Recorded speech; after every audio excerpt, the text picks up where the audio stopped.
Wait. Okay, there we go. Now there's a fist Making a bump. little bit of a face first. Maybe he wasn't, quite ready with the music, or he wasn't quite ready with that, or just a little bit of icing, the mental warfare going into this game one. Any advantage you can get will count. Yep. Looks like Deltaforce is going to be the first one to land a hit here. Getting some pretty good damage here as Haze trying to kind of dance around these projectiles with Diddy Kong's mobility, but is so far finding no purchase. Able to get a little bit of damage on with that monkey flip kick. But man, it's just such a good start here for Deltaforce, starting 76%. Ooh, good parry there, but it's gonna, man, both these trying to catch each other like with a bad out of shield option, but they're both going for the good out of shield option, so nothing's actually happening. They're just trying to wait for each other to make a mistake here. Yeah, with that big green stick, looking like a flight out of United Airlines. So many buttons being pressed. Finally, the right one's connecting with down smash on, actually killing off the top. Not something you see every day. No bomb. Ooh, yeah. Available. Yeah, that bomb was still sitting on center stage. So I think that's the first time we've ever really seen Deltaforce's more kind of like aggressive and long-term bomb play come back to bite him. Like not having that bomb as a recovery option is going to make him lose that stock, even it up pretty fast. But he's able to get some good damage here onto Haze, so doesn't lose too much for it. But yeah, that was one of the rare times where we're seeing kind of Deltaforce's more aggressive playstyle come back to bite him. Yeah. He has this want to be aggressive as he has been, because this is one of the few matches where Deltaforce can really utilize Link's greater range on that Nair specifically, but even on the air-to-air fair and max base, like the upper hitboxes up there. So Haze able to kind of keep up with that momentum, not quite letting it scare him, but no. thinking being scared actually presses that the gray button for another stock. Yeah, it looks like he may have been trying to buffer out like an air dodge from that jab or like a dodge to ledge or something, and it just came too late. Now we do see Haze with the bomb get back to stage, or rather Deltaforce, but Haze taking advantage of the fact that the bomb just sounded straight above him, using Diddy Kong's really good upper part of the stage coverage to take that stock, put him at a last stock situation here for game one of Grands. Yeah, and that was actually a repeat of the first stock, where it's Deltaforce takes it first, and then Haze immediately fires back and does not let the lead run away from him. Very even percents going on. The cross up on the side B, able to pressure the shield. Ooh man, looking for an aggressive option with that S smash is Deltaforce. But Haze doing a good job trying to dance around everything. Oh, but the fair there, the boomerang forcing that higher jump, is able to cover that space with the fair, pick up another kill with that. Such a strong move in Link's toolbox. Deltaforce is going to go up 1-0 here. He just kept getting punished for committing to full hop heights, as we saw at the very end with that fair connecting. But additionally, full hops straight up into the. He was major thing. He was scared to play at the ledge. He was trying to avoid it, and sometimes like when you focus too hard on avoiding a situation, you pigeonhole yourself into even worse scenarios. Oh yeah, absolutely. Like you can focus so much on one thing, but then you end up hard committing to that one thing and opening yourself up to many more options. And like you said, like the constant tendency to full hop from Haze ends up biting him in the end, as Deltaforce is able to cover the ledge thing, forcing Haze to have to just go for that full hop there, and then just the instant follow-up with that fair sets Deltaforce up for the win. But right now, we are seeing Haze set himself up for a first stock here. That's like 10 seconds in, and absolutely insane speed. Haze not fazed by how that last game ended. And leaving Deltaforce in a daze, doing everything he can to try to make sense of where this stock is going. And so many nairs being thrown out. an attempt at any little trade attempt. Yeah, man, Haze like flipped a switch or something. He is playing so much more dominant right now, able to keep on the offensive pressure. Haze has been unable to pull out like any projectiles, and oh my god, the S Smasher! That's going to take stock number 2. We are seeing like such an insane change of pace here from Haze, being the one to force the issue now. Like Deltaforce, like, I mean, like, yeah, we say that like, oh, no room to breathe, like as like the kind of, you know, catch-all term for people that don't have any room to go. Like, Fang barely has any room to breathe, like in this. There we go. We're finally going to see the hero spin pick up that kill, but Haze still has a full stock over Deltaforce.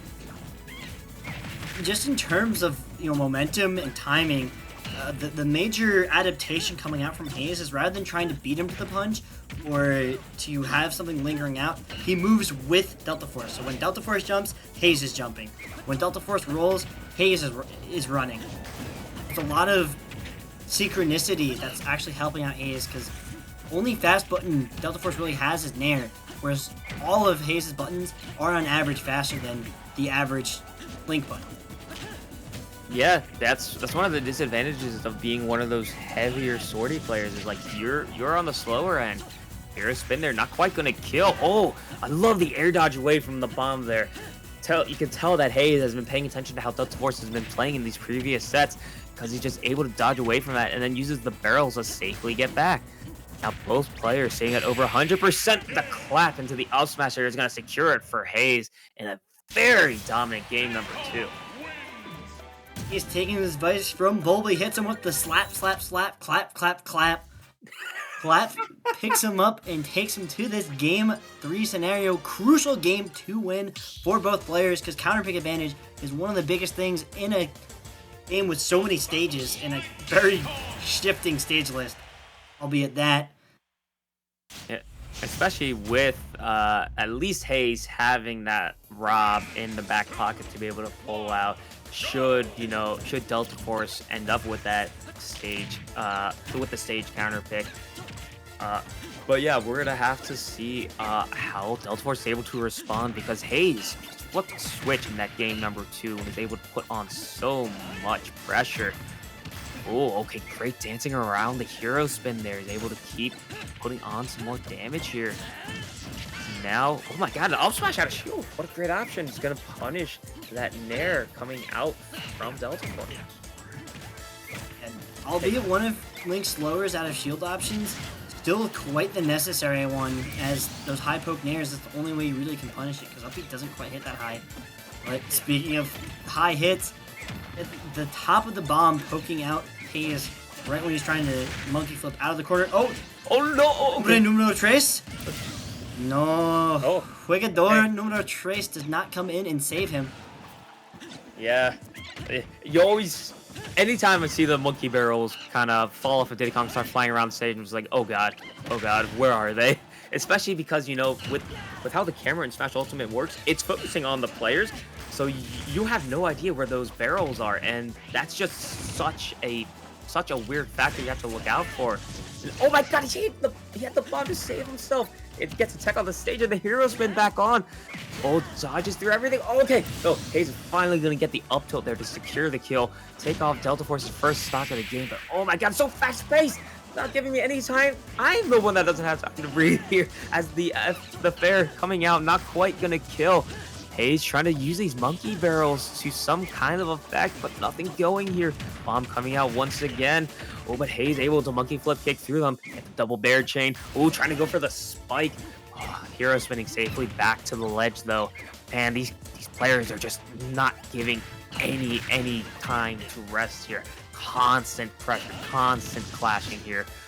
Ooh, okay, he's able to safely survive that stage spike possibility coming out from the hero spin.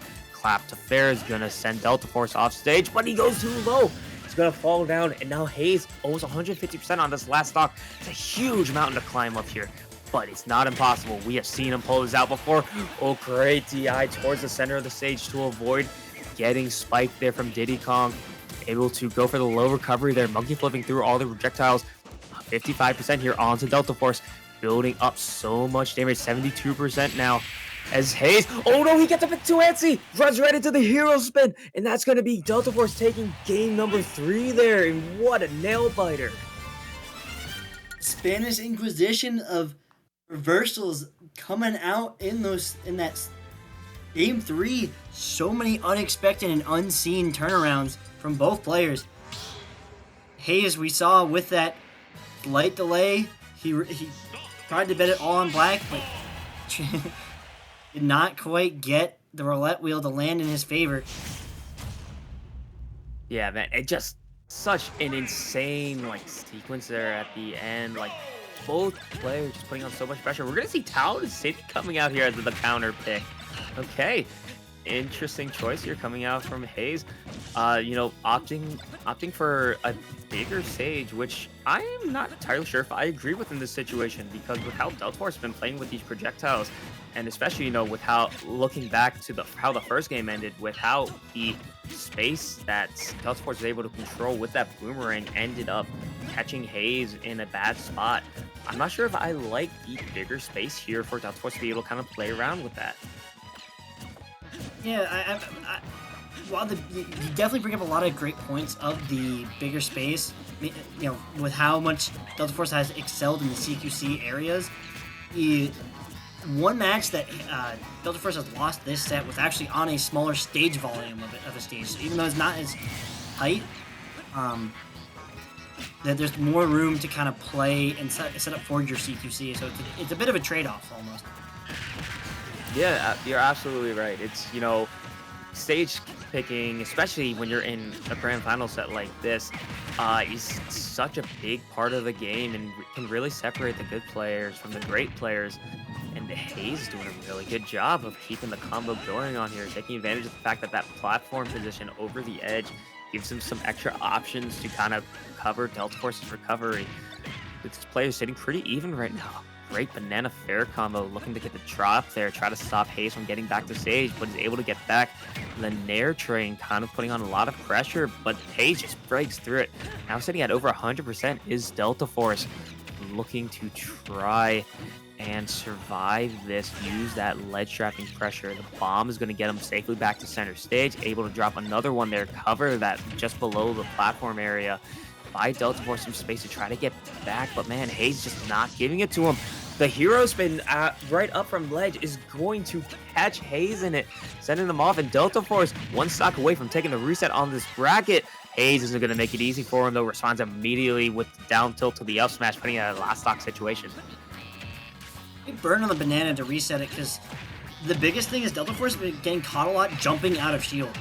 So much of Haze's openings on this game 4 has been jump out of shield fair, jump out of shield fair, catching every time Deltaforce is trying to move out of that clunky shield, and having a fresh banana, it means that he can throw the 2 throws, he can clank off of a bomb and then still active. Ooh, grab on the platform, not quite able to convert it into a kill there with that up air. Fair is gonna send Deltaforce off stage. Oh, but the hero spin misses the ledge. The up smash not quite gonna take it. Good DI coming out from Deltaforce there, looking for this projectile pressure to try to buy him some space, safely get back, but a great parry there on the Nair. Haze is gonna take game number 4, sending us to a game 5 in the first set of grands. We might just be seeing these 10 games come out from these two. Yeah, that sneaking out with that up B was such a momentum turner, but he's having the wherewithal to not quite let it shake him up. Especially with the missed kill on the up smash. That is own shaking. Because there's so many times like, yes, I got it, and then, oh no, why is he still here? Why is my monster still in the closet? I have a nightlight. Yeah, I mean, look, that's a Darkling skin, man. That's a scary one. He's all black, got those red eyes. It's like, ooh, I'm the monster in the closet. Exactly. He ain't from Fairy World. He's from Scary World. Yeah, game number 5 here. Both of these players playing very reserved to start off here. Just both of them trying to see who can get a good hit in. And it looks like Deltaforce is going to be the one to start off with a good advantage there. That's a good combo. But now Haze responding. Ooh, okay. Both of them just opting Both for players just kind of getting out and dodge. Do not Yeah. want to deal with each other's oppressive movements. Oh no, where's the bomb there for Deltaforce? Unfortunately, unable to get the recovery back there. So Haze is going to be with the stock advantage here. And coming in from winner's side too, Haze is poised to take this whole tournament right now. But oh my god, the charge on the F smash, get both hits.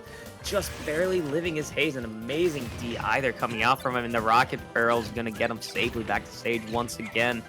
Nair into these bananas, getting a good amount of damage tacked on. Haze, ooh, with the hero spin off of the shield there, going to pick up that second stock. And after taking a lot of percent, 99 right now on the second stock of Deltaforce.